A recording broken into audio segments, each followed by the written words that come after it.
Good morning, students.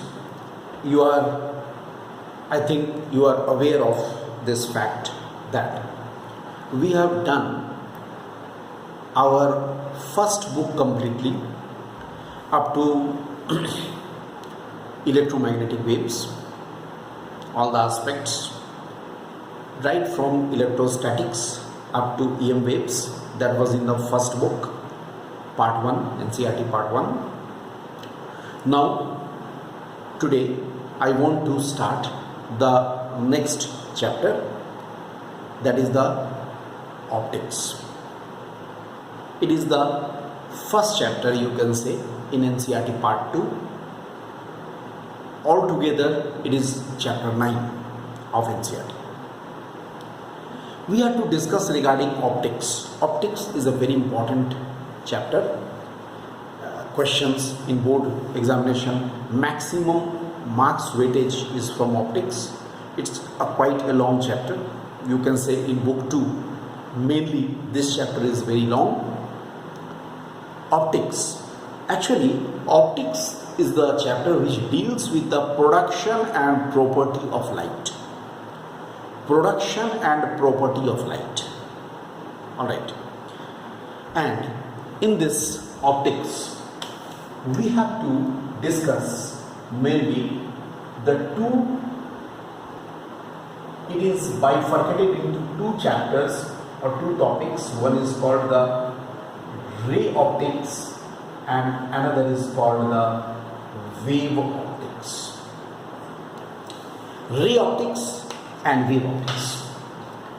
Ray optics, as its name is there, it actually deals with the ray property, mainly with the rectilinear propagation of light. Rectilinear propagation of light. Wave optics we shall discuss later on. I will tell you regarding the ray optics at that time, what does it indicate and what we are going to discuss in it. So, we are mainly to discuss this ray optics and wave optics. Our today's discussion is mainly, it is starting with the ray optics. So let us discuss. Our optics starts with the ray optics. After ray optics we have the optical instruments and all. So this way we will be proceeding. So let us see in ray optics. Our discussion starts with refraction of light. Refraction of light. How can we define refraction? We can say when a ray of light travels from one medium to another medium, it deviates from its original path. So if a ray of light travels from one medium to another medium, it deviates from its original path. Okay, this is known as the refraction of light. Like this, if suppose there is in this way we can say that there are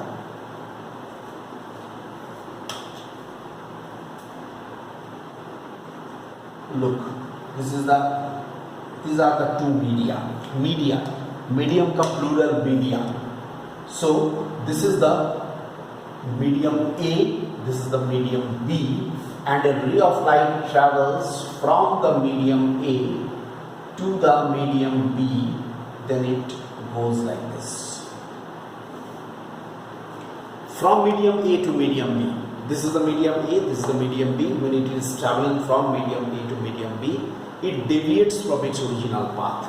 Its original path is this, but it is deviating from its original path. This phenomenon is called the refraction. So, now just few small things. Keep in your mind these things. In case of the refraction, right, the path is deviated Why it is so? Because it is due to the change in the speed of light from one medium to another medium. When the ray of light is traveling from one medium to another medium, then what happens? Its speed changes. Its speed suppose in vacuum is something, and when it enters the medium, it is changed. Due to the sudden change in the speed of the light, the direction also changes. Original path should be this, but it has been changed. Number one. Secondly, in case of the refraction, out of three physical quantity, speed, wavelength and frequency, okay, only the frequency is the physical quantity which does not change if it is traveling from one medium to another medium. Keep in your mind, when a ray of light is traveling from one medium to another medium, only the frequency is the factor. Frequency is the physical quantity which does not change. Otherwise, speed will change, wavelength will change. Both will be changing, but frequency never changes. Why? Because the frequency does not depend upon the medium, but it depends upon the source. The source which is emitting the light wave. Since the source which is emitting the light wave is the same, so the frequency remains the same. Keep in your mind, frequency is only the factor which does not change. In this, now we can say the ray of light, here it is falling on it. This is called the incident ray. Incident ray. And this is called the refracted ray. Refracted ray. And this is known as the normal. Perpendicular. The interface which is there, separating layer or the interface between the two media, उस पर जो perpendicular है, normal है, उसे हम लोग कहते हैं, उस पर जो परपेंडिकुलर उसे हम लोग कहते हैं normal. Is the normal. Angle made by the incident ray with the normal is called the angle of incidence. And angle made by the refracted ray with the normal is called the angle of refraction. Angle of incidence, angle of refraction. All the things you have got. Now, there are two important laws of refraction. Let us now discuss the laws of refraction. Laws of refraction. There are two laws. Number one, incident ray, refracted ray and the normal lie on the same plane. Incident ray, refracted ray and the normal lie on the same plane and meet at the same point of incidence. Lie on the same plane and meet at the same point of incidence. Like this. This board is the plane on which it is lying and they are meeting at the same point of incidence. So this is called this is the first law.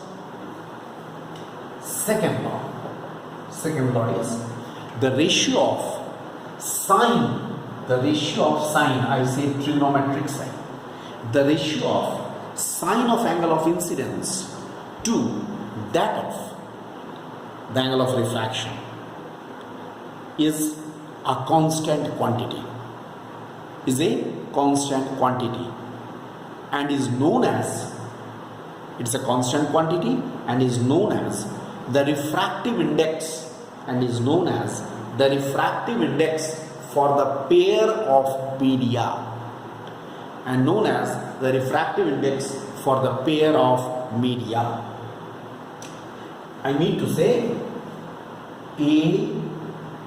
I write sine I divided by sine R is equal to A mu B.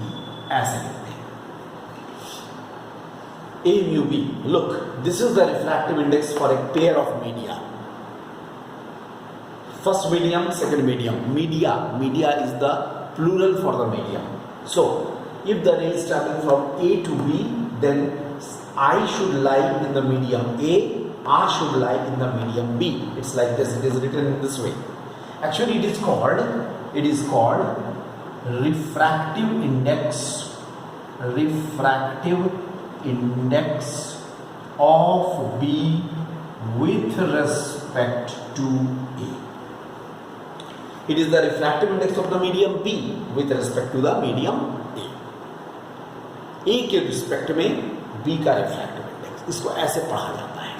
It is the way how it is read. It is read in this way. So refractive index of B with respect to A, this is called A mu B. That is equal to how much? Sin I by sin R. है ना? अब देखो, अब इस refractive index के बारे में जरा सा हम लोग डिस्कस करें. What about the refractive index? Let us see let us discuss about the refractive index. Refractive index actually determines how denser a medium is. Optically denser. I am talking about optically denser.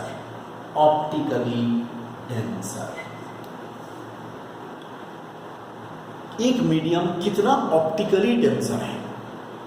जैसे हम लोग अगर कहते हैं a mu g, this is the refractive index of glass with respect to air, and if I say a mu डब्ल्यू, this is the refractive index of water with respect to air. तो मैं बता दूं, इसका value होता 1.5 और इसका value होता 1.33. refractive index, normally refractive index is taken with respect to air or vacuum or the free space. That is called the absolute refractive index. ये सब चीज नोट करते चलो. If the refractive index of a medium is considered with respect to air or vacuum or free space, then it is called the absolute refractive index. ठीक है. जैसे refractive index of glass with respect to air कितना है? 1.5. Refractive index of water with respect to air कितना है? 1.33. तो इन दोनों में ये क्या होगा? डेंसर, और ये क्या होगा? रेयरर. जिसका रिफ्रैक्टिव इंडेक्स ज्यादा होगा, जिसका एब्सोल्यूट रिफ्रैक्टिव इंडेक्स ज्यादा होगा, वो होगा डेंसर. जिसका एब्सोल्यूट रिफ्रैक्टिव इंडेक्स कम होगा, वो हो जाएगा rarer. Understood? This is regarding the rarer and denser media. और अगर मैं लिखता हूं W mu G, तो ये एब्सोल्यूट रिफ्रैक्टिव इंडेक्स नहीं कहलाएगा. ये है refractive index of glass with respect to water. It may be vice versa also. The refractive index actually determines that how optically denser a medium can be. All right? In the next lecture, I will proceed.